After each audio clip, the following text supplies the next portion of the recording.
ऐसा कर। और पर शर्त एक है कि मन एकाग्र होना चाहिए, मन बस में होना चाहिए। तो परीक्षित कह रहे हैं प्रभु सब कुछ बस में हो सकता है। आपने कहा भगवान को फूल चढ़ाओ, चढ़ा दिया। आपने कहा भगवान को जल चढ़ाओ, चढ़ा दिया। आपने कहा भगवान को दक्षिणा चढ़ाओ, चढ़ा दी। फल चढ़ाओ, चढ़ा दिया। आप कह रहे हैं मन चढ़ाओ, बस ये मन अपने बस में नहीं है, मन हम नहीं चढ़ा सकते प्रभु को। इसके लिए वो गीता में भगवान कृष्ण अर्जुन की भी तो यही समस्या थी, हैं? चंचलम ही मन कृष्ण प्रमाथि बलवत् दृढ़म। ये तो प्रमथन स्वभाव वाला बड़ा दृढ़ है, ये तो बड़ा हठी है, स्वच्छंद है, जहाँ जाना चाहता है चला जाता है।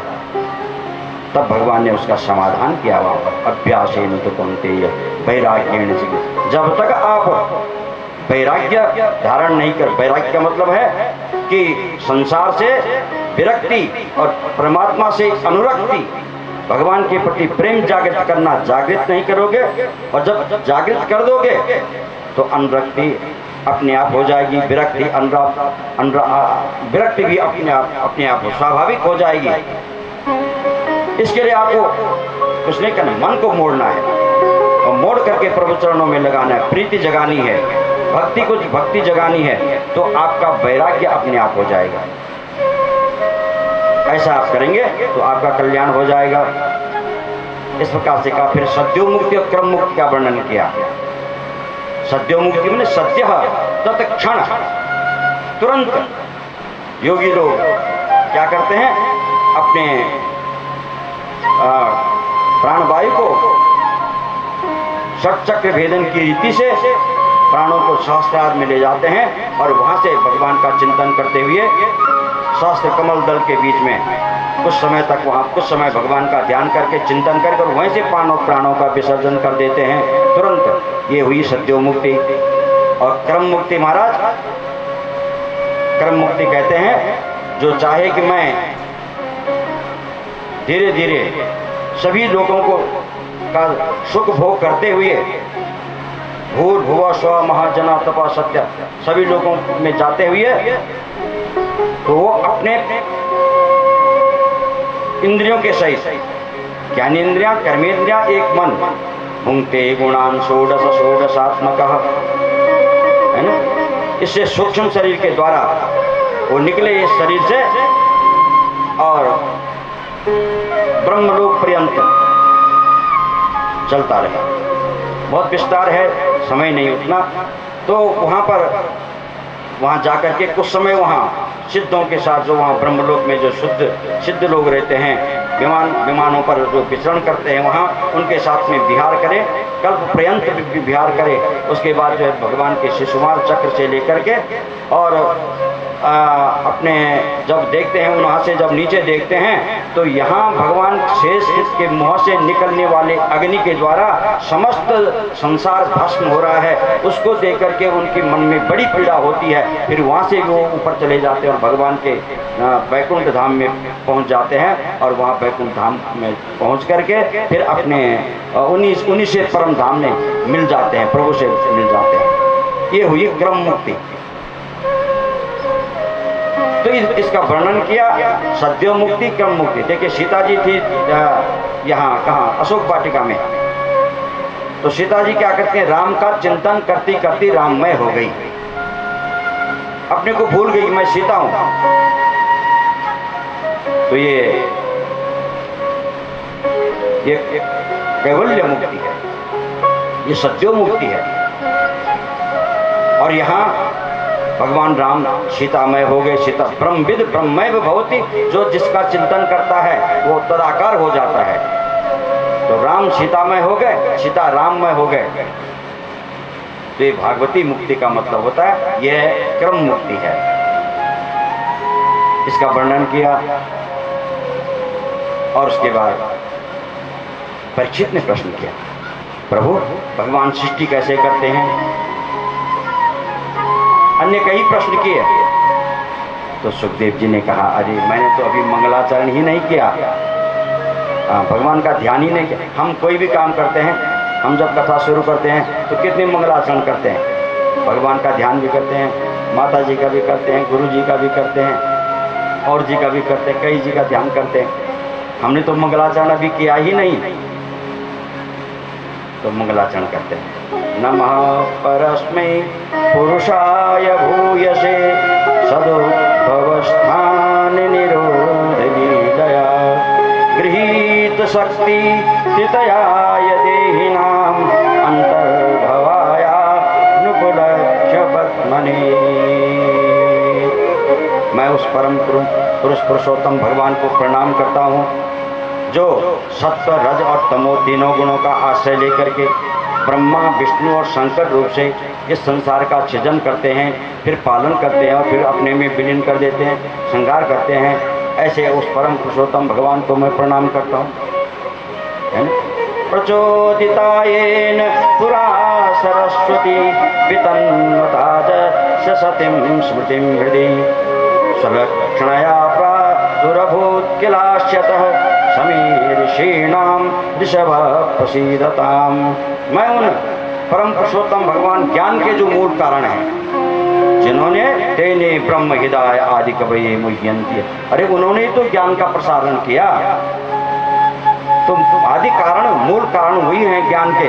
मैं उन आदि कारण और ज्ञान के मूल कारण भगवान श्री हरि के चरणों में पुनः पुनः बार बार प्रणाम करता हूँ, जिन्होंने सर्वप्रथम सरस्वती को, ज्ञान की जो अधिष्ठात्री देवी है सरस्वती, उसको ब्रह्मा जी के हृदय में प्रेषित किया।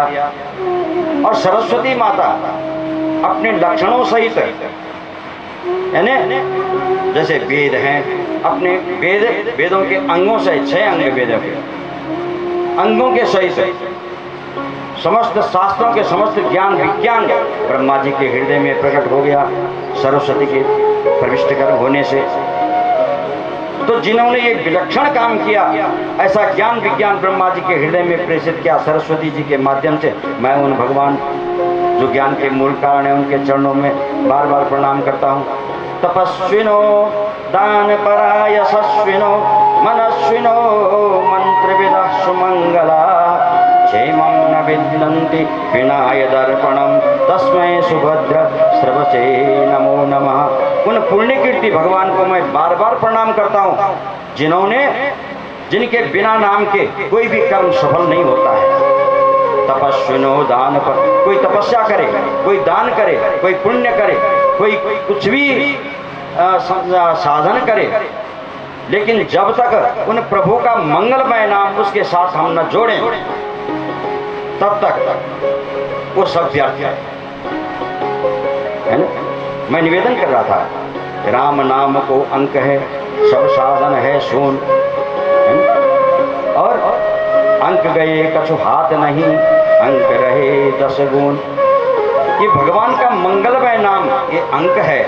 अगर अंक रहेगा उसके पीछे आप 1 शून्य जोड़ेंगे तो उसका मान 10 हो जाएगा, 2 शून्य जोड़ेंगे तो उसका मान 100 हो जाएगा, 3 शून्य जोड़ेंगे तो 1000 हो जाएगा, अर्थात एक शून्य का 10 गुना मान हो जाएगा।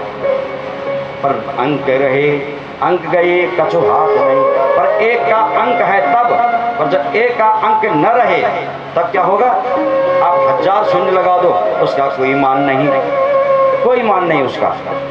माना अंक ने कह दिया महाराज, क्योंकि शून्यों ने कहा अरे भाई हम जब आ रहे हैं तब तुम्हारा मान 10 गुना बढ़ रहा है, तो अंक ने कहा कि अरे भाई तुम ही रहे हो, तुम्हारा ही मान बड़ा है, मैं तो निकलता हूँ। अंक निकल गया, अब शून्य का क्या मान रहा? कोई मान नहीं रहा। ऐसे ही प्रभु का नाम अंक है, और जितने भी हम साधन कर रहे हैं, तपस्या कर रहे हैं, हम दान कर रहे हैं, हम पुण्य कर रहे हैं, हम कुछ भी कर रहे हैं, वो तो साधन है। उस साधन का 10 गुना है महत्व, किंतु तब जब प्रभु का नाम आदि में रहे, उसको हम न भूलें। मैं दानी, मैं धनवान, मैं विद्वान, मैं ज्ञानी, अगर ये भाव हमारे मन में आता है तो वो शून्य ही है, उसका कोई प्रभाव नहीं। परमात्मा दिला रहा है, परमात्मा करवा रहा है, ये कथा भी परमात्मा करवा रहा है, ये जो हम दान कर रहे हैं वो भी परमात्मा भगवान ही करवा रहे हैं। ऐसा आप विचार मन में रखेंगे, प्रभु का मंगलमय नाम अपने हृदय में रखेंगे, तो आपका उस साधनों का जो फल है वो 10 गुना बढ़ता जाएगा। बोलो जय श्री कृष्ण। इस प्रकार से दिया और भगवान का स्मरण किया, बहुत विस्तार है इसमें, लेकिन बोले सुखदेव भगवान की जय। और कहा कि देखो भगवान जब सृष्टि करते हैं तो कैसे करते हैं? बोले सर्वप्रथम भगवान की नाभि कमल से, नारायण की नाभि कमल से ब्रह्मा जी प्रकट होते हैं। और जब ब्रह्मा जी प्रकट होते हैं तो ब्रह्मा जी चारों तरफ देखते हैं तो चार मुख लग जाते हैं। अब ब्रह्मा जी सोचते हैं मैं कौन हूं, कौन हूं?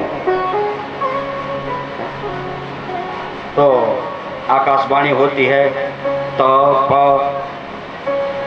सचिंतयन् त्वक्षर एकदम्बसि उपासनो निर्गतम वचो विभो स्पर्शेषु यत् षोडशमेकविंशं निष्किंचनानां नृपयद्धनं विदु। आकाशवाणी होती है 16वां 21वां वर्ण तप और प अर्थात तपस्या करो, तपस्या करो, तपस्या करो। तप बल बचई प्रपंच विदा, तप बल रचई प्रपंच विदा, तप बल रचई प्रपंच विदा, तप बल विष्णु सकल जगता, तप बल विष्णु सकल जगता, तप बल शेष धरहि महिमा, तप बल शेष धरहि महिमा, तप बल शंभु करहि संहार, तप बल शंभु करहि संहार। तपस्या के बल पर भगवान भी संसार का सृजन करते हैं, पालन करते हैं और संहार करते हैं। तपस्या करो। तो ब्रह्मा जी ने तपस्या की, हजारों वर्ष तपस्या की। और जब तपस्या की तो आज प्रभु ने ब्रह्मा जी को दर्शन दे दिए। ददर्श तत्ताखिल शाश्वतां पति श्रीहपतिम यज्ञपतिम जगतपतिम। भगवान जो श्रीपति हैं, श्रीनिवास हैं, बैकुंठ वासी हैं, भगवान श्री नारायण, उन्होंने दर्शन दे दिए। सशंक चक्रम सकिरीट कुंडलम शंख चक्रा पद्म हाथ में विराजमान करके भगवान को सीधे दर्शन दे दिए ब्रह्मा जी को। और दर्शन दिए तो ब्रह्मा जी का हाथ पकड़ लिया भगवान ने, और हाथ पकड़ा, करेश प्रसन्न कर हाथ जैसे स्पर्श किया तो ब्रह्मा जी के हृदय में और भी विज्ञान प्रकट हो गया। और कहा ब्रह्मा जी मैं तुम्हें चतुश्लोकी भागवत का ज्ञान देता हूँ, तुम सृष्टि करो, सृष्टि का निर्माण करो। और चतुश्लोकी भागवत का ज्ञान दे दिया, है ना। भगवान के ब्रह्मा जी के मुख चार, वेद भी चार, और भागवत के तत्व भी चार। ब्रह्म तत्व, माया तत्व, जगत तत्व, और ब्रह्म तत्व, माया तत्व, जगत तत्व और आत्म तत्व, ये चार तत्व हैं। इसका ज्ञान दिया। कहते हैं अहमेवा समेवाग्रे नान्यत् यद सदसत्परम पश्चादहं विदितच्च यो विशिष्येत सोऽस्म्यहम्। पहले मैं था, मेरे अतिरिक्त कुछ भी नहीं था, न सत था न असत था, कुछ भी नहीं था, न कारण था न कोई कार्य था, मेरे अलावा कुछ भी नहीं था। अहम में अग्रे आसम, मैं ही मैं था, मेरे अतिरिक्त कुछ भी नहीं था। ये चतुश्लोकी भागवत है, जिसका ज्ञान नारायण ने एक ब्रह्मा जी को दिया, ब्रह्मा जी ने फिर नारद जी को दिया, और नारद जी ने फिर वेद व्यास जी को दिया, वेद व्यास जी ने सुखदेव जी को दिया। यही चतुश्लोकी भागवत का ज्ञान। वही श्रीमन नारायण ब्रह्मा जी को चतुश्लोकी भागवत का ज्ञान दे रहे हैं। पहले मैं ही था, मेरे अतिरिक्त कुछ नहीं था, मेरे अलावा कुछ नहीं था। और पश्चाद हम योग शिष्येत सोऽस्म्यहम्। और जब ये संसार नहीं रहेगा तो पश्चात, उसके पश्चात भी मैं रहूंगा मेरे अलावा कुछ नहीं रहेगा। यो अवशिष्यता, जो शेष बचेगा वो मैं ही रहूंगा।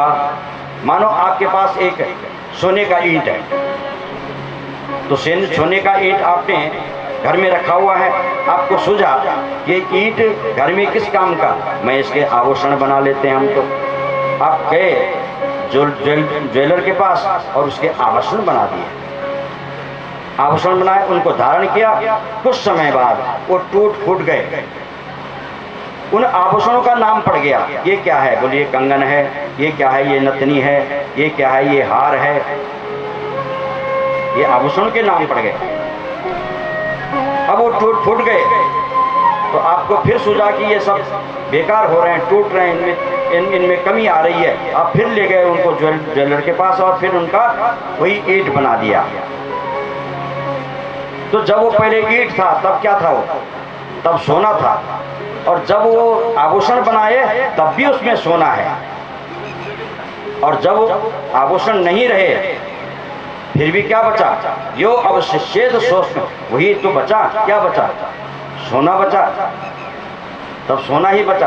भगवान वही कह रहे हैं, जब ये जगत है तो इस जगत के रूप में भी मैं हूं। ये सब आभूषण हैं जो दिखाई दे रहे हैं, और जब ये नहीं थे तब भी मैं था, और जब ये नहीं रहेंगे तब भी मैं रहूंगा। तो ऐसे है जिस प्रकार आकाश मंडल में चंद्रमा होता है, लेकिन कभी कभी आंखों में विकार होता है तो दो दो चंद्रमा हमको दिखाई देता है। चंद्रमा एक ही है, लेकिन आंखों के विकार होने के कारण दो चंद्रमा भी दिखाई देते हैं, तीन भी दिखाई देंगे। द्वितीर्थम यत् प्रतीयेत न प्रतीयेत चात्मनि तद्विद्यादात्मनो मायाम यथा भासो यथा तम। तो अर्थात जो वस्तु है वो दिखाई नहीं देती है, और जो वस्तु नहीं है वो दिखाई देती है। जैसे आकाश मंडल में राहु हैं, केतु हैं, ये ग्रह भी हैं, लेकिन दिखाई नहीं देते हैं, दिखाई नहीं देते। तो जिस प्रकार वो विद्यमान होने पर भी उनकी प्रतीति नहीं होती है, उसी प्रकार मैं विद्यमान हूँ इस जगत में, फिर भी मेरी प्रतीति जो नहीं होती है ये मेरी माया है। सर्वत्र मैं हूँ, प्राणी मात्र में, कण कण में हूँ, फिर भी मेरी प्रतीति नहीं होती है, मैं दिखाई नहीं देता हूँ, ये मेरी माया है। यथा महांति भूतानि भूतेषु चावशेषणो प्रविष्टान्य प्रविष्टानि तथा तेषु न तेष्वहम्। भगवान इस संसार का सृजन करते हैं पंच महाभूतों के द्वारा। ये शरीर ही लगा लो, सब पंच छोटे बड़े जितने भी शरीर हैं भगवान पंच महाभूतों के द्वारा इन शरीरों का निर्माण करा देते हैं। किंतु जब निर्माण कर देते हैं तब उनमें स्वयं प्रविष्ट हो जाते हैं, प्रविष्ट हो जाते हैं। तो यहाँ कह रहे हैं कि उनमें प्रविष्ट तो होते हैं, किंतु उन रूपों में पंच महाभूतों में कार्य रूप से पहले से ही कारण रूप से विद्यमान होने के कारण, क्योंकि कार्य में कारण विद्यमान है, कारण रूप से पहले से ही विद्यमान होने से मैं उसमें प्रवेश करता भी हूँ, कारण रूप से विद्यमान होने से उसमें प्रवेश नहीं भी करता हूँ, और कार्य रूप से उनमें प्रवेश करता भी हूँ। आवश्यक नहीं कि प्रवेश करना ही है, क्योंकि कारण रूप से मैं पहले ही वहाँ पर निहित हूँ, अवस्थित हूँ, इसलिए प्रवेश करने की आवश्यकता नहीं है। लेकिन कार्य रूप से उनमें प्रवेश करता भी हूँ। इसी प्रकार से इस संसार में मैं जीवात्मा के रूप में सबके अंदर इनको बना करके पंच महाभूतों के द्वारा बनाता हूँ संसार को, और जीवात्मा के रूप में स्वयं उनमें प्रवेश करता हूँ, और जीवात्मा में प्रवेश करके के रूप में प्रवेश कर देता हूँ। लेकिन पहले से ही आत्म मेरे से अतिरिक्त कोई भी वस्तु नहीं है संसार में। इस आत्मदृष्टि से मैं प्रवेश नहीं भी करता हूं प्राणी मात्र के अंदर। ये भगवान ने चतुश्लोकी भागवत का वर्णन किया। करता भी हूं प्रवेश और नहीं भी, आत्मदृष्टि से, क्योंकि सभी आत्मा है, सभी ब्रह्म है ना।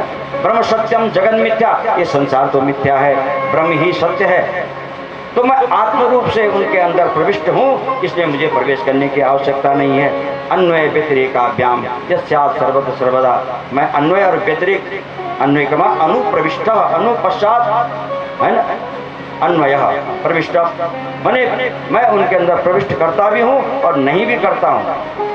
घड़ा है तो घड़े में मिट्टी का अन्वय है, लेकिन घड़ा टूट जाता है तो उसको मिट्टी से उसका व्यतिरेक है, तो घड़े के न रहने पर भी उसकी सत्ता है। उसी प्रकार भगवान कह रहे हैं कि मैं इस संसार के न रहने पर भी रहता हूँ, और संसार जब रहेगा तो उसमें भी मैं ही व्याप्त हूँ। तो तत्व को जानने वाले जो जिज्ञासु हैं उनको केवल इतना ही जानने की आवश्यकता है, बस उनको सारा ज्ञान हो जाएगा। बोले बाल कृष्ण लाल की जय। पूज्य चरण के सामने साहस कर रहा हूँ बोलने का, इस दृष्टता के लिए क्षमा चाहता हूँ, ये कर सकता हूँ, क्षमा ही मान सकता हूँ। ये तो चतुश्लोकी भागवत का तत्व है किया। और भगवान अंतर्धान हुए, बोले बाल कृष्ण लाल की जय। और उसके बाद 10 लक्षण बताए श्रीमद् भागवत के। अत्र सर्गो विसर्ग स्थानम पोषण मोदय मनोन्तरेशानुकता निरोधो मुक्तिराश्रय। तृतीय स्कंद से इस प्रकार का ये पहला स्कंद अधिकार, दूसरा स्कंद साधन कहते हैं या ज्ञान स्कंद को, और तृतीय स्कंद से ये सर्ग विसर्ग लीला का इस प्रकार से फिर भी उसका वाचन होगा आज ही पर द्वितीय स्कंद। और तृतीय स्कंद में अब भगवान सुखदेव जी परीक्षित महाराज प्रश्न करते हैं, प्रभु भगवान किसको मिलते हैं? किसको मिलते हैं भगवान? जो दिन भर 5 बार नहाते हैं उनको मिलते हैं? बोले नहीं नहीं, ऐसी बात नहीं है। तो किसको मिलते हैं? अगर ऐसा मिलना होगा तो व्याधश्चाचरणम,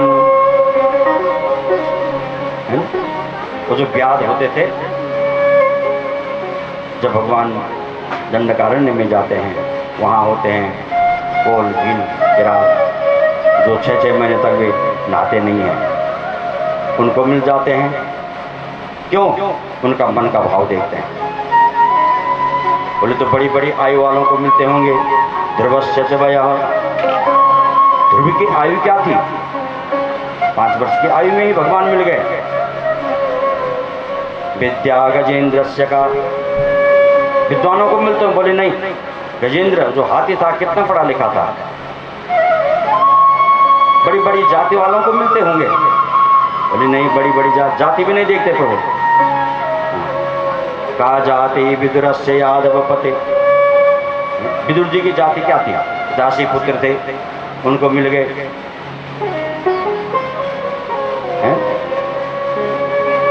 का जाति विदुरस्य यादव पते उग्रस्य किं पौरुषम कुब्जाया कमनीय रूपमधिकं किमु तत्सुधां नोधनं भक्त्या दुष्यति केवलं न च गुणै भक्ति प्रियो माधव। भगवान केवल भक्ति से मिलते हैं, गुणों से नहीं, रूप से नहीं, श्रृंगार से नहीं, धन से नहीं, दौलत से नहीं, केवल भक्ति है। निर्मल मन जन सो मोहि पावा, निर्मल मन जन सो मोहि पावा, निर्मल मन जन सो मोहि पावा, निर्मल मन जन सो मोहि पावा,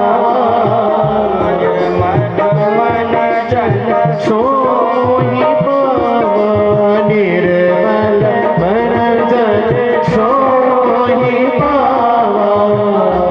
एक पट जन चेतन मोहि कपट जन चेतन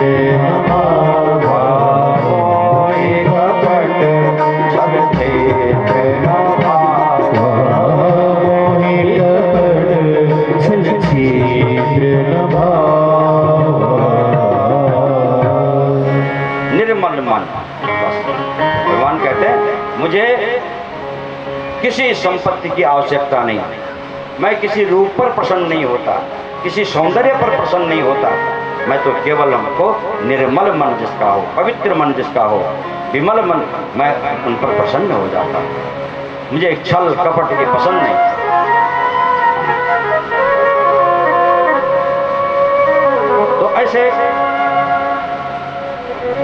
ऐसे सहृदय और निर्मल मन के धनी थे विदुर जी।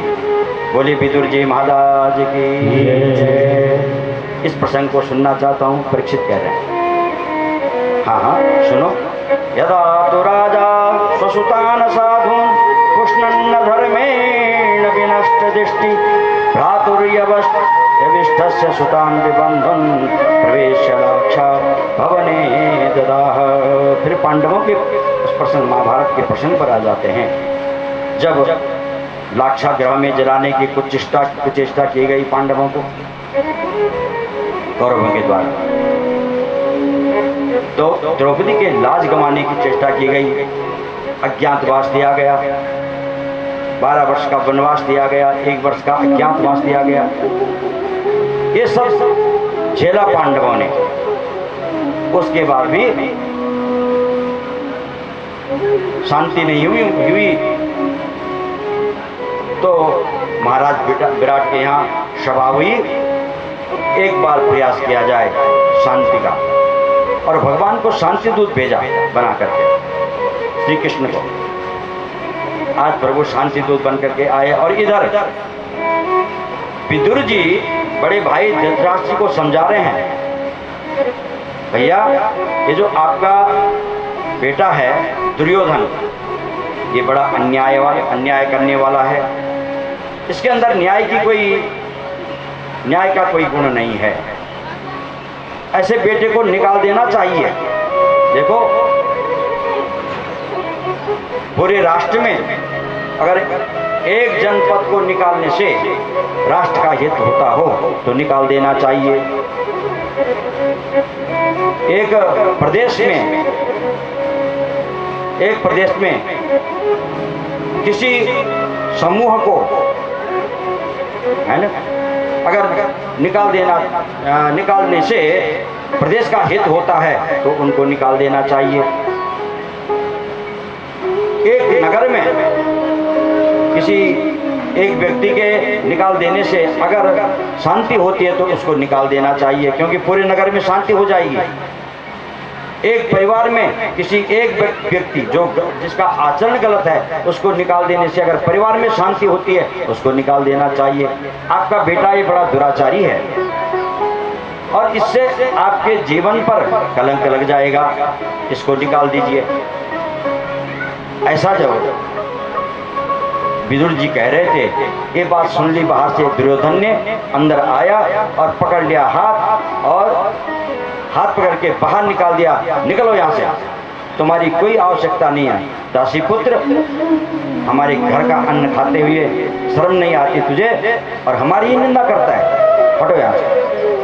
विदुर जी ने कहा, बेटा तुम्हें दुख होगा, इसका मुझे खेद है। मेरा उद्देश्य तुमको दुखी करना नहीं था, मैं तो एक न्याय की बात कर रहा था। तुम्हें अच्छा नहीं लगा, मुझे इस बात का खेद है। लो मैं त्याग पत्र दे देता हूँ। और जय हो आपके हमारे मित्रवर्षी चमोली जी, मधुसूदन चमोली जी, बहुत बहुत धन्यवाद आप आए। तो मैं त्याग पत्र देता हूँ और चला जाता हूँ। उसी समय त्याग पत्र दे दिया और निकल गया। इधर आज भगवान श्री कृष्ण शांति दूत बनकर के आ रहे हैं और यहाँ बहुत बड़ी भव्य स्वागत की तैयारी की गई। स्वागत की तैयारियां, सोने का सिंहासन बनाया गया, अनेकों 56 भोग बनाए गए।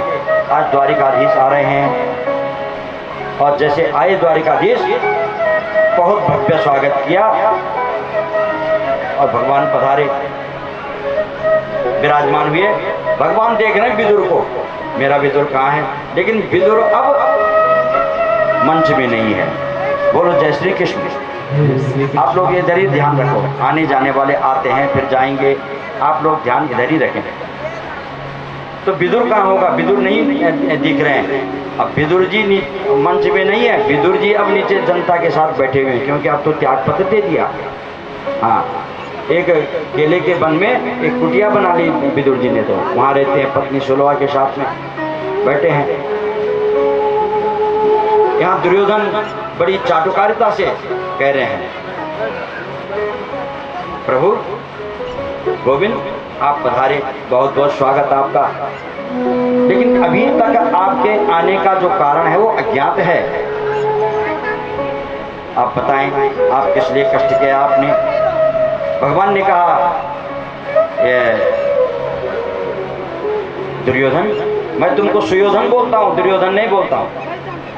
हाँ,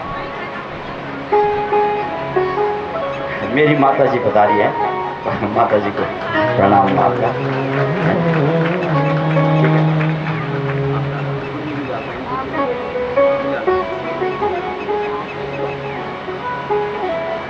माता जी का मनोरथ आज पूज्य चरण गुरुदेव यहाँ पर विराजमान है और आपका मन उन पर बहुत आसक्त रहता है।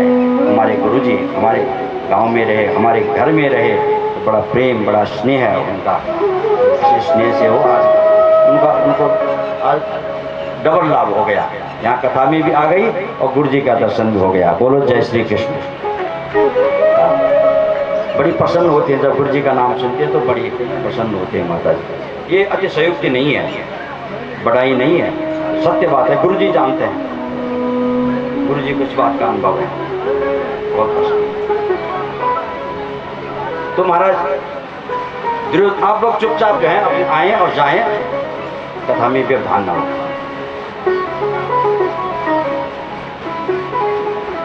भगवान ने कहा, सुयोधन पांडव तुम्हारे भाई हैं? बोले बिल्कुल अवश्य हैं। तो भाई होने के नाते वो आगे राज्य के हकदार हैं। हाँ बोलिए फिर आगे आप क्या कहना चाहते हैं? पर हम आधा राज्य नहीं मांगते हैं, आप भारत के 5 नगर पांडवों को दे दो और पूरी धरती आप स्वयं अपनी कर लो। अच्छा, इतना स्वागत किया, इतना सत्कार किया, और फिर भी पांडवों का पक्ष। सूच्यग्रम नैव दास्यामि बिना युद्धेन केशव। गोविंद, बिना युद्ध के सुई की नोक के बराबर भूमि भी मैं पांडवों को नहीं दूंगा, बिना युद्ध के। भगवान हंसे, हंस करके कहा, अरे दुर्योधन, युद्ध तुमने सुना है, देखा नहीं है। युद्ध की विभीषिका क्या होती है, युद्ध की विभीषिका क्या होती है, ये तुमने देखा नहीं है। लाखों लाखों स्त्रियां विधवा हो जाएंगी, ये धरती रक्त रंजित हो जाएगी, है ना। सारी धरती में त्राही त्राही हो जाएगी, हाहाकार मच जाएगा दुनिया में। दुर्योधन, तुमको नहीं मालूम इस युद्ध का परिणाम क्या होगा। अब तो महाराज आग बबूला हो गया दुर्योधन, भगवान को बांधने के लिए तैयार हुआ। भगवान ने अपना थोड़ा सा विराट स्वरूप वहाँ पर दिखाया। हाँ दुर्योधन देख, ये गगन भी मुझ में है, ये पवन भी मुझ में है, ये सूर्य भी मैं हूँ, ये चंद्र भी मैं हूँ, है ना। फिर भी ज्ञान नहीं है। जो गुरु मिलहि बिरिंच सम मूर्ख हृदय न चेत। ब्रह्मा जैसे गुरु मिल जाए, मूर्ख को जो है फिर भी चेतना नहीं होती है, फिर भी ज्ञान नहीं होता है, फिर भी वो नहीं समझा। तब तक धृतराष्ट्र ने बात संभाल दी, नहीं नहीं नहीं, अरे ऐसा नहीं करते, मेहमान के साथ ऐसा आचरण नहीं करते, ऐसा व्यवहार नहीं करते। कोई बात नहीं गोविंद, अरे इसकी बचपन की आदत है, क्षमा करें। और दुर्योधन पे संभल गया। दुर्योधन ने कहा, गोविंद मेरी माता ने, गांधारी है ना, 56 भोग बनाए हैं। हाँ, पहले भोजन करें, फिर बात उसके बाद हो जाएगी। भगवान ने कहा, नहीं मुझे भोजन नहीं करना है। क्यों? बोले मेरे लिए विदुर जी का निमंत्रण आ रखा है। जब मैं वहाँ से चला था तो विदुर जी की चिट्ठी मिल गई थी कि भोजन हमारे यहाँ होगा, तो मुझे वहाँ जाना। पहली बात ये। दूसरी बात, भोजन कहाँ होता है? भोजन होता है जहाँ पर श्रद्धा है, और या तो भूख है, या तो ऐसी भूख है कि कहीं भी मिले, वो पात्र हो या न हो भोजन कराने वाला, पर भूख ऐसी लगी कि प्राणों की रक्षा करनी है तो करना पड़ेगा, खाना पड़ेगा। तो यहाँ न तो ऐसी स्थिति है और न तेरे मन में श्रद्धा है। मुझे तो विदुर जी ने, अब विदुर जी नीचे से सुन रहे थे, तुरंत चले गए मार्केट में, कहीं से माखन मिश्री लाएंगे, जब गोविंद बोल रहे हैं तो अवश्य आएंगे। तो विदुर जी चले गए बाजार और यहाँ भगवान उठ गए और सीधे विदुरानी जी के पास चले गए। विदुरानी जी दरवाजा खोलो। विदुरानी जी नहा रही थी, तुरंत गीले कपड़ों से ही आई, दरवाजा खोला, फाटक तो देखा तो क्योंकि कन्हैया की आवाज थी, भगवान पधारे। और जब भगवान अंदर गए तो एक पाटा उठाती है, कभी उल्टा करती है, कभी सुल्टा करती है और फिर उल्टा ही करके बिठा देते, पर वो अब आइए इसमें बैठ जाइए। अब भोजन नहीं है तो क्या करें, केले लाती है। अब केले लाके भगवान ने कहा भूख लगी है, क्या केले लाती है और छिलका तो भगवान के मुंह में देती है और फल को गिरा देती है। आज हरि आए विदुर घर पाहुना, आज हरि आए विदुर घर पावना, विदुर घर पाहुना, विदुर घर पाहुना, विदुर घर पावना, विदुर घर पावना। हरि विदुर घर पाहुना, आज हरि आए विदुर घर पावना।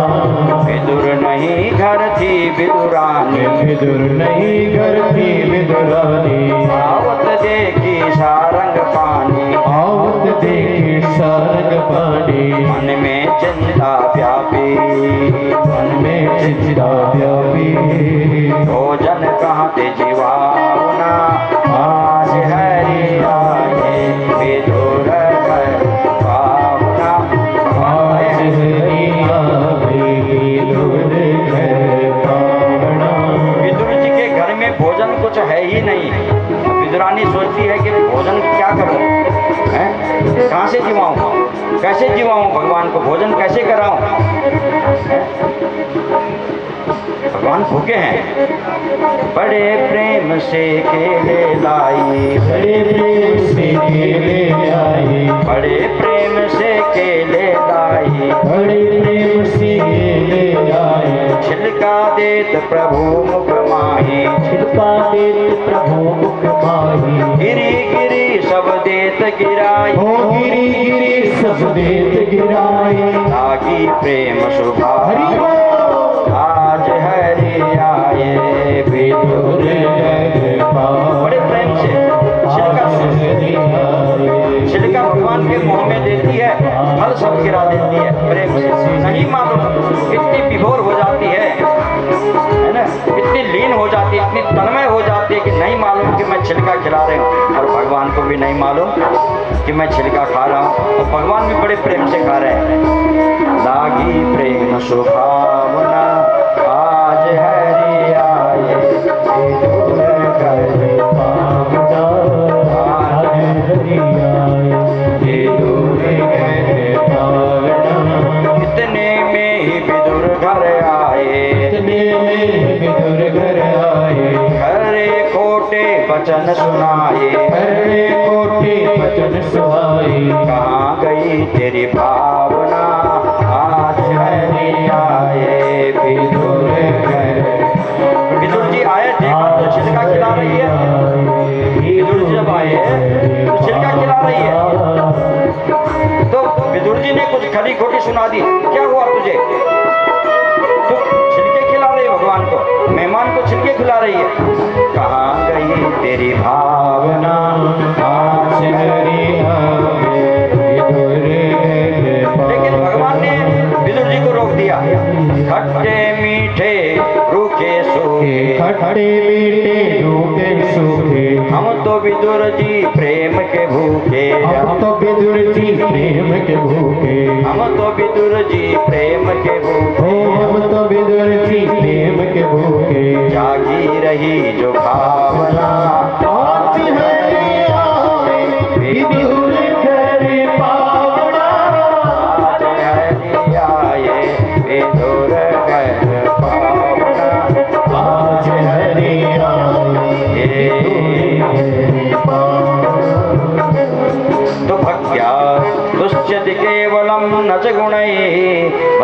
प्रियो माधव। सुखदेव कह रहे हैं राजन, भगवान भक्ति देखते हैं, भगवान मन को देखते हैं, मन का कोमल भाग देखते हैं, मन की भावना को देखते हैं, रूप रंग जाति कुल कुछ नहीं देखते हैं। भक्त्या तुष्यति केवलम न च गुणै भक्ति प्रियो माधव। माधव को भक्ति ही प्रिय है। ये और आगे विदुर जी मैत्रेय जी के पास जाते हैं, क्योंकि विदुर जी का उद्धव के साथ समागम होता है और उद्धव जी भगवान के जब भगवान अपने धाम को सिधार गए, ये प्रसंग जब सुनाते हैं तो बड़े दुखी होते हैं, लेकिन कहते हैं कि उद्धव जी ने जब मुझे ज्ञान दिया तो वहाँ पर मैत्रेय जी भी थे। मुझे जो आत्मज्ञान का उपदेश भगवान ने किया और उस समय भगवान ने तुम्हारी याद की, मेरा विदुर अगर तुमको मिले तो उसको भी ये ज्ञान दे देना। हाँ, उसको भी दे देना। तो ही मैत्रेय जी कहाँ हैं? गंगा तट पर विराजमान हैं। द्वारी युनत्य ऋषभ कुरूणाम मैत्रेय आसीन अगाध बोधम। अगाध बोध है जिनका, है ना, अनंत अनंत ज्ञान है जिनका, ऐसे परम ज्ञानी परम मनीषी मैत्रेय जी हरिद्वार में विराजमान हैं। और विदुर जी वहीं पहुँचे मैत्रेय जी के पास में, और पहुँच करके मैत्रेय से प्रार्थना की। सब कुशल वार्ता हुई और फिर सृष्टि का वर्णन मैत्रेय जी प्रारंभ करते हैं। विदुर जी के प्रश्न करने पर सृष्टि का वर्णन जो अभी आप लोगों ने श्रवण किया है ना, किस प्रकार से ब्रह्मा जी की उत्पत्ति हुई और किस प्रकार से ब्रह्मा जी ने फिर सृष्टि का आगे निर्माण किया। तो ब्रह्मा जी जब प्रकट हुए और भगवान ने आदेश दिया कि तुम सृष्टि का निर्माण करो, तो ब्रह्मा जी ने सबसे पहले सनत कुमारों की सृष्टि की। 4 ऋषि सनक, सनंदन, सनातन और सनत कुमार, उनकी सृष्टि की। और ब्रह्मा जी ने उनको कहा, बेटो तुम अब सृष्टि करो आगे। उन्होंने कहा, पिताजी हम तपस्या करेंगे, हम सृष्टि नहीं करेंगे। उसके बाद उनको क्रोध आया और उनकी भौं से एक नील लोहित पुरुष प्रकट हुआ। उसको कहा तुम सृष्टि करो। उन्होंने सृष्टि की तो बड़ी उग्र सृष्टि की, भूत प्रेत पिशाच डाकिनी इन सब की सृष्टि की, है ना। ब्रह्मा जी ने कहा निषेध, चुप रहो, तुम सृष्टि मत करो। ये रुद्र थे। बोले शंकर भगवान की। अब ब्रह्मा जी ने 10 ऋषियों की सृष्टि की। मरीचि अत्रि अंगेशः पुलस्त्यः पुलः क्रतु भृगुर् वशिष्ठो दक्षश्च दशमस्तत्र नारद। इन ऋषियों की सृष्टि की। उनको कहा तुम सृष्टि करो आगे। उन्होंने कहा नहीं पिताजी हम भी तपस्या करेंगे। अब ब्रह्मा जी को क्रोध आया। देखो ब्रह्मा जी की सारी सृष्टि ब्रह्मा जी से हुई, चाहे वह धर्म हो चाहे अधर्म हो। वक्षस्थ से धर्म उत्पन्न प्रकट हुआ, पृष्ठभाग से अधर्म प्रकट हुआ, ओंकार की उत्पत्ति हुई, गायत्री आदि सारे छंद उत्पन्न हुए।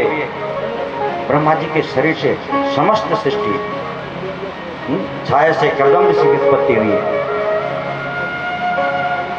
अब जब सृष्टि आगे नहीं बढ़ी तो ब्रह्मा जी को फिर क्रोध आया, शरीर फट गया और एक भाग से स्त्री प्रकट हुई, बाएं भाग से, और दाहिने भाग से मनु महाराज प्रकट हुए पुरुष।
बोलो जय श्री कृष्ण। जय श्री जो ऐसे विद्वन्न महापुरुष, ऐसे सदगुरु पधारे हैं हमारे बीच में, और हमारा ये जो आयोजन है श्रीमद् भागवत का, ये सफल हो गया, सिद्ध हो गया, ये सफल हो गया, ऐसा मैं मानता हूँ और प्रणाम करता हूँ और निवेदन करता हूँ, प्रार्थना करता हूँ। बस 2 शब्द आप आशीर्वचन में इस याज्ञिक परिवार के लिए भी और मुझे अकिंचन को भी 2 शब्द आप आशीर्वचन में कहेंगे तो बड़ी बड़ी कृपा आपकी होगी। आपकी कृपा तो है ही पूज्य चरण।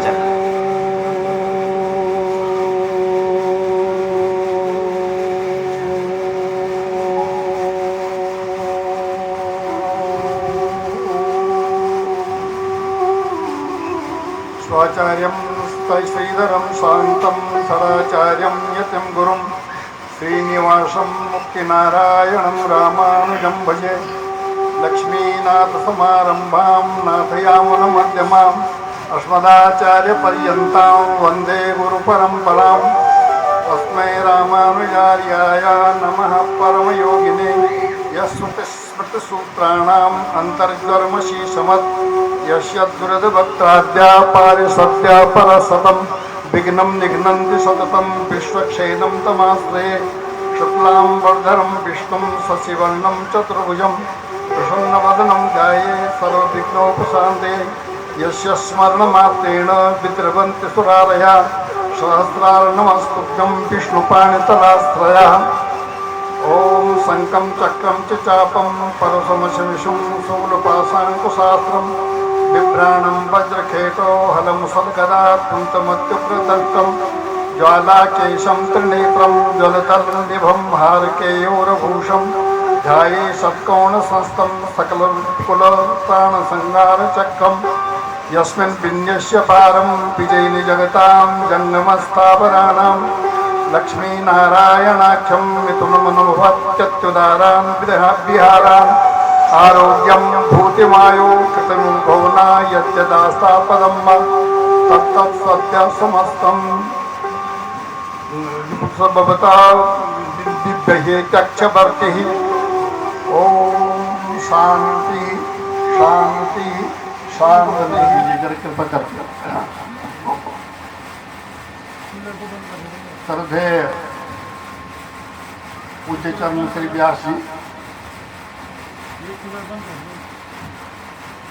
मैं तो यहाँ पर श्रोता बन करके आया था, किंतु पूरी कथा में विघ्न बन करके रह गया, क्योंकि जितने भी आए, आप आए, कहाँ रहते हैं, क्या हो रहा है, ये सब जो है ना, तो मैं व्यास जी को प्रणाम करता हूँ।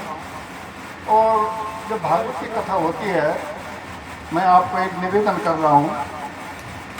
मैं आप सबको क्या कह सकता हूँ, भागवत से ऊंची कोई वस्तु है नहीं जो मैं कह सकूँ।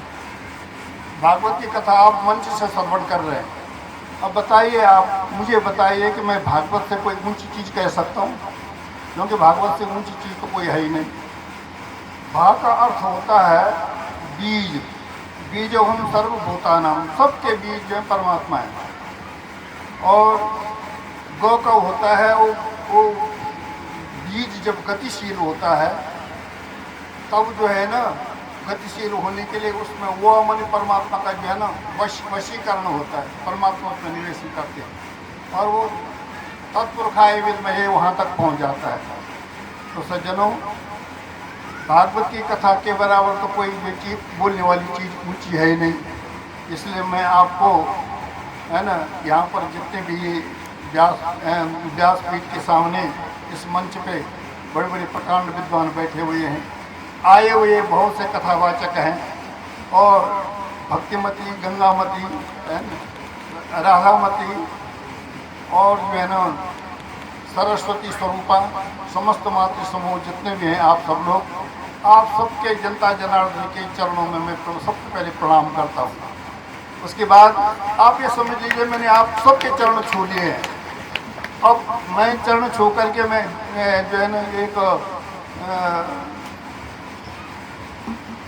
एक प्रकार के भागवत की कथा को बंद करवा करके और मैं जो है ना कुछ कह रहा हूँ, तो मेरी समझ लीजिए एक नासमझी है, जो भी है जैसे भी है। मैं भागवत की कथा में किसी को समय देता नहीं हूँ, और किसी का सत्कार भी नहीं करता हूँ। भागवत की कथा वो कथा है, भागवत संसार है, भागवत चतुर्वर्ग है। और देखिए भागवत में सिर्फ हरि नाम है। हरि नाम नहीं तो जीना क्या, हरि नाम नहीं तो जीना क्या। अमृत है हरि नाम जगत में, अमृत है हरि नाम जगत में। छोड़ से विष पीना क्या, छोड़ से विष पीना क्या, हरि नाम नहीं तो जीना क्या, हरि नाम नहीं तो जीना क्या। हरि शरणम हरि शरणम, हरि शरणम बोलो हरि शरणम। ओम हरि शरणम हरि शरणम, हरि शरणम बोलो हरि शरणम। हरि शरणम हरि शरणम, हरि शरणम बोलो प्रभु शरणम। हरि शरणम हरि शरणम, हरि शरणम बोलो हरि शरणम। काल सदा पीछे चल डोले, काल सदा पीछे चल डोले। ना जाने कब सिर पर बोले, ना जाने कब हरि का नाम रटो निस दिन तुम, हरि का नाम रटो निस दिन तुम। इसमें बरस महीना क्या, इसमें बरस महीना क्या। हरि शरणम हरि शरणम, हरि शरणम बोलो हरि शरणम। हरि शरणम हरि शरणम, हरि शरणम बोलो हरि शरणम। हरि शरणम हरि शरणम, हरि शरणम बोलो हरि शरणम। हरि शरणम हरि शरणम, हरि शरणम बोलो हरि शरणम। तीरथ है हरि नाम हमारा, तीरथ है हरि नाम हमारा, तीरथ है हरि नाम हमारा। तीरथ है हरि नाम हमारा। फिर क्यों फिरता मारा मारा, फिर क्यों फिरता मारा मारा। अंत समय हरि नाम न आया, अंत समय हरि नाम न आया, अंत समय हरि नाम न आया। अंत समय हरि नाम न आया। काशी और मदीना क्या, काशी और मदीना क्या। हरि शरणम हरि शरणम, हरि शरणम बोलो हरि शरणम हरि शरणम, हरि शरणम हरि शरणम। हरि शरणम हरि शरणम, हरि शरणम बोलो हरि शरणम। हरि शरणम हरि शरणम, हरि शरणम बोलो हरि शरणम। आभूषण से अंग सजाए, आभूषण से अंग सजाए, रसना पे हरि नाम न आए, रसना में हरि नाम नाम। देह पड़ी रह जाए यहीं पर, देह पड़ी रह जाए यहाँ पर। कुंडल और नगीना क्या, फिर कुंडल और मदीना क्या। हरि शरणम हरि शरणम, हरि शरणम बोलो हरि शरणम। हरि शरणम हरि शरणम, हरि शरणम बोलो हरि शरणम। हरि शरणम हरि शरणम, हरि शरणम बोलो हरि भगवान की। जिसको जितना जो चाहिए उतने जोर से जय बोलना, जिसको जितना चाहिए उतने जोर से जय बोलना। बोलो लक्ष्मी नारायण भगवान की जय, जी महाराज की समस्त विप्रवृंद की। मेरे लिए बोला कि तू कुछ बोल, दांत नहीं फोड़ नहीं, न तो दांत है न फोड़ नहीं, तुम करो आयो खान दो देना। तो अब मैं जब खड़ा हो ही गया हूँ तो मैं सोचूं आपको दो चार खरी खोटी सुना दो, है ना, कम से कम। क्योंकि जो है ना प्रेम से मैं बोलूँगा कुछ तो आपको याद न रहेगा, कुछ गाली गलौज दे के जाऊँगा तो हमेशा याद रखेंगे, है ना। इसलिए मैं आया हूँ यहाँ पर, है ना, मैं आया हूँ और जब ताली बजा रहे कि गाली गलौज देने वाले की है। तो देखिए शिवमन कमलम तमाल वर्णम रविकर गौरवराम्बरम दधाने वपुरलक कुलावृताननव्यम विजय सखे रतिरस्तु में नवद्या। सज्जनों, भगवान को आप सब लोग किस लिए आए? जितने आप सब लोग यहाँ हैं, आप बताओ आप किस लिए आए? आप आए हैं सब भगवान से मिलने के लिए। क्यों? संसार में कोई ऐसी शक्ति नहीं है जो हमारी मनोकामना को पूर्ण कर सके। इस संसार से परे को, उनके बंधु वर्ग को, संपूर्ण जो है इस क्षेत्र के लोगों को बहुत बहुत बधाई देता हूँ। और बधाई के साथ मैं आपको प्रणाम भी करता हूँ कि आप ऐसे पांडाल में बैठ करके कथा सुन रहे हैं।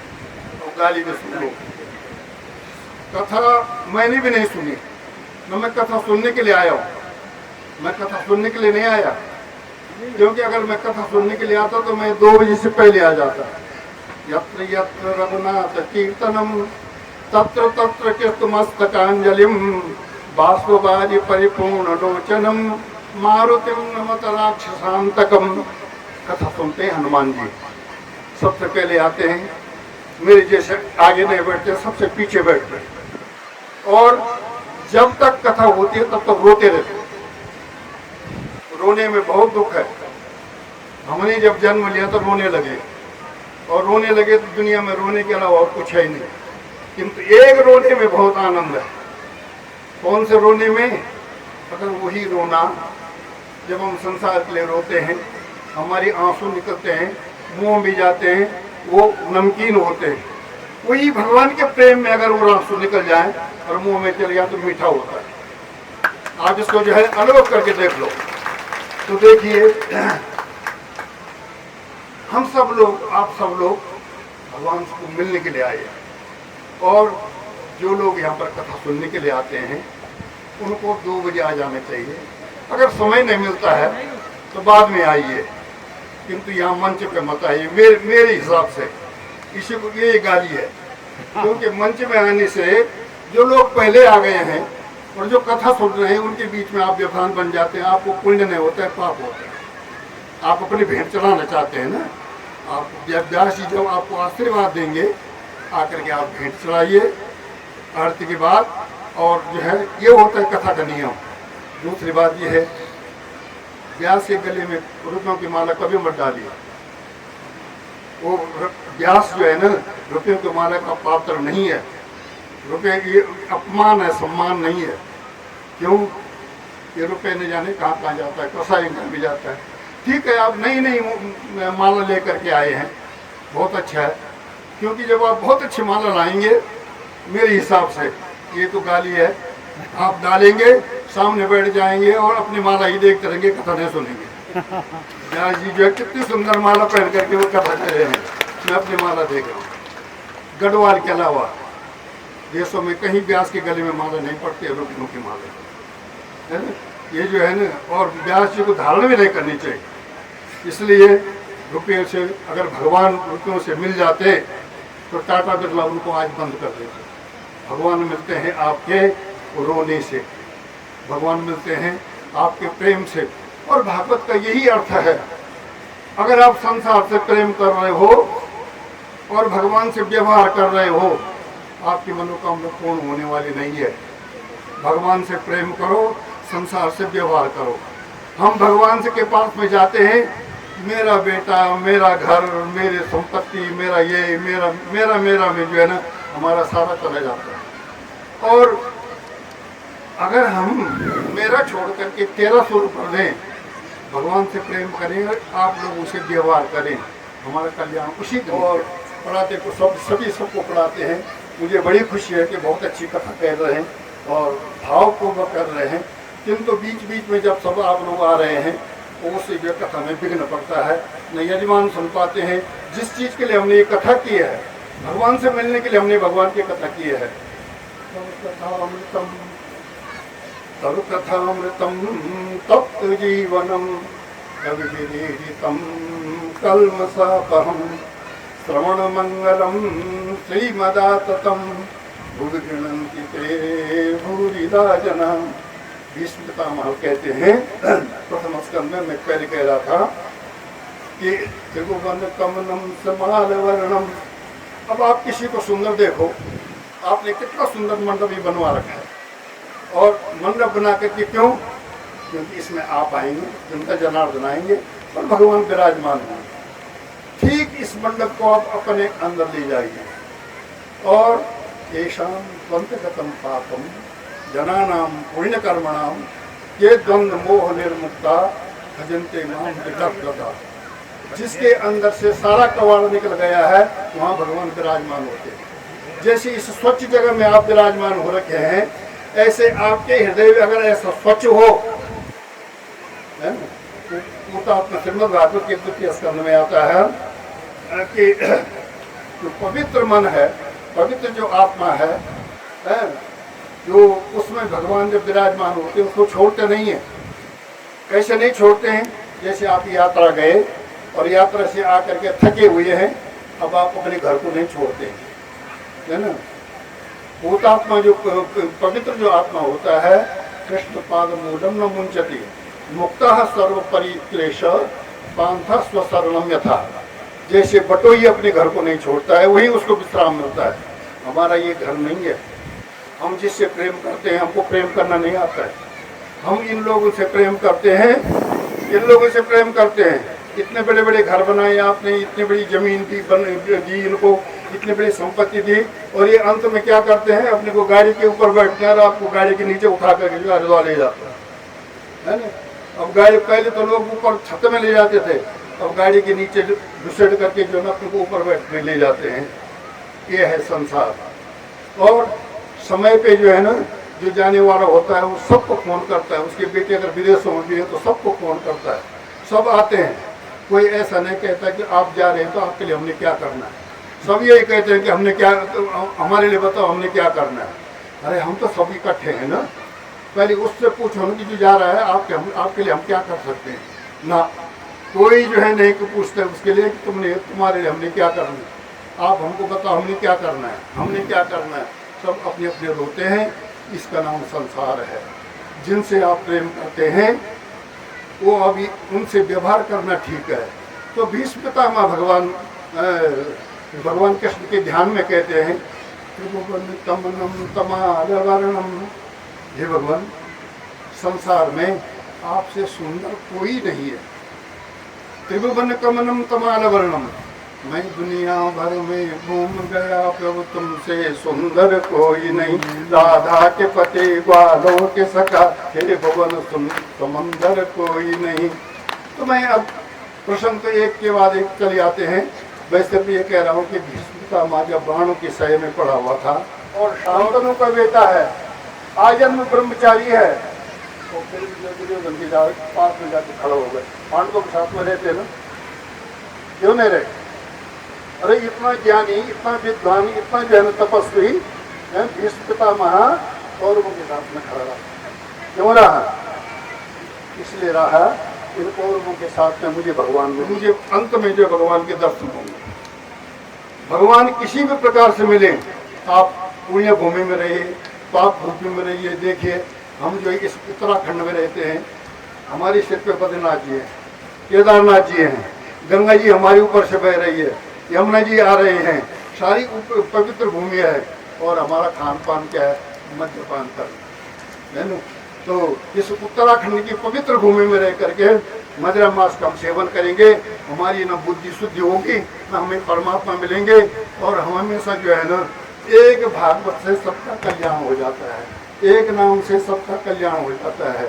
हे प्रभु, आप तीनों भवनों में सबसे सुंदर है, और आपके समान सुंदर कोई दुनिया में है नहीं। इसलिए किसी को देखना है, सबसे पहले देखो ना, 4 मिले 64 खिले।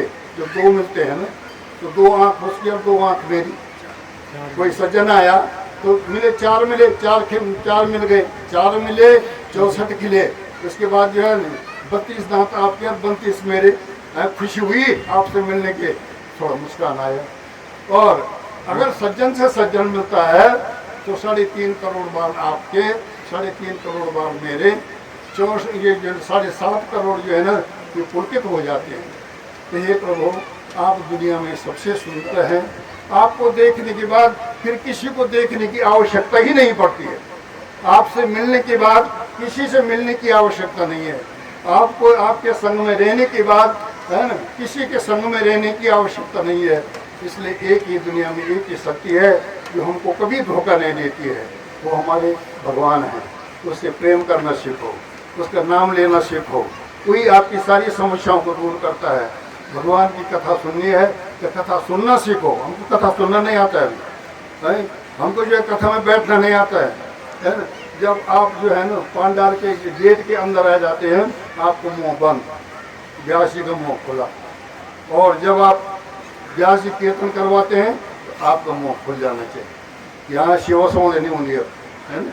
यहाँ जो है सिर्फ भगवान के लिए आप आते हैं, तो पूर्ण फल के लिए मैं आपसे निवेदन करता हूँ कि हमको कथा सुनना आना चाहिए, कि हमको कथा कैसे सुननी है ना। अगर दिन भर लोग आते रहेंगे, कोई भी कथा नहीं सुन सकता है कि व्यास जी क्या बोल रहे हैं और क्या कर रहे हैं।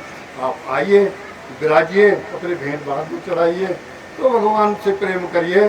एक ही चीज़ है, जब तक संसार से प्रेम करोगे भगवान नहीं मिलेंगे। हम आज तक संसार से प्रेम कर रहे हैं, अपने परिवार से प्रेम कर रहे हैं। अंदर जो कूड़ा कबाड़, काम, क्रोध, लोभ, मद, ईर्ष्या, अभिमान में भरा हुआ ऐसा सुंदर पंडाल तो है ही नहीं अंदर। वहाँ भगवान क्यों बैठेंगे? इसलिए भगवान को विराज करने के लिए, भगवान को विराजमान करने के लिए आपका हृदय शुद्ध हो, आपका हृदय कोमल हो, वहाँ दया दाक्षिण्य आदि का जो है ना निवास हो। ब्राह्मणों का आप जो है ना ब्राह्मणों का सम्मान करें, और सत्संगों का जो है सत्संगों का जो है ना हमेशा नियम के अनुसार सत्संग करते रहें। और इस प्रकार आप फलें, भगवान की कृपा से फूलें और आनंद में रहें। जब भगवान की सेवा करें तब, जब भगवान को याद करेंगे तो आप, मैं आपके लिए कह रहा हूँ, आप फलें और फूलें। भगवान को याद नहीं करेंगे तो तब जो है संसार को याद करने से होता ही नहीं कुछ, है ना। आप अनुभव करके देखिए, सिर्फ 1 साल याद करिए। अपने घर में जो है ना तामस भोजन को छोड़ दीजिए। बिना भगवान के भोग लगाए हुए आप भोग मत लगाइए। जो बिना भगवान के भोग लगाए हुए भोग लगाता है, बिना भगवान को खिलाए हुए जो है खाता है, वो पाप ही खाता है। और पाप को खाता है तो पेट पाप से ही भरता रहता है, और कभी उसका पवित्रता नहीं होती है। वो चाहे 10 कथा में जाए, चाहे एक भी कथा में न रहे। इसलिए मन को पवित्र करो। मन के अंदर मैं आपसे एक चीज़ मांग रहा हूँ, एक भीख मांगता हूँ। क्या मांगता हूँ? आप अपने अंदर भगवान को विराजमान करें। ये मेरी भीख है आपसे। अगर आप इसको श्रवण करेंगे, आपका कल्याण होगा, और क्षेत्र का कल्याण होगा, देश का कल्याण होगा, आपके वंश का कल्याण होगा। आप जो है सुखी रहेंगे, फलेंगे, फूलेंगे और आनंद में रहेंगे। बोलो लक्ष्मी नारायण भगवान की जय। जो मैंने अब शब्द कहे हूँ उनको मैं वापस लेता हूँ, वो मेरे लिए हो जाए। जो खराब शब्द है वो मुझ पे लगे। आपको मंगल हो, आपका सुमंगल हो, आप शांति से रहें, सुखपूर्वक रहें। भगवान की कथा में देखो 7 दिन की कथा है ये। हमने 7 दिन में जन्म लिया, 7 ही दिन में मर जाना है। मैं आपके लिए नहीं बोल रहा हूँ, अपने लिए बोल रहा हूँ। रविवार को मैंने जन्म लिया, शनिवार को मैंने मर जाना है। अब बताओ 7 दिन के अंदर किसने नहीं मरना है? रविवार से लेकर के और शनिवार तक 7 ही दिन होते हैं। इन्हीं 7 दिनों में हमने जन्म लिया, इन्हीं 7 दिनों में हमने मर जाना है। इस 7 दिन की कथा है। 7 दिन को मंगलमय कर लो। 7 दिन के अंदर जो है अपने हृदय को जन भगवान में को विराजमान कर लो। वहाँ आनंद ही आनंद आएगा। वहाँ किसी प्रकार का कभी कोई जो है ना कष्ट नहीं होगा। कष्ट को दूर करने के लिए आपको किसी के पास जाने की जरूरत नहीं है। भगवान के पास में जाइए, आपको सुख मिलेगा। बोलो सत्यनारायण भगवान की जय। श्रीमद् भागवत महापुराण की जय। बोलो व्यास जी महाराज की। मुख्य यजमान समस्त बंधु वर्गों की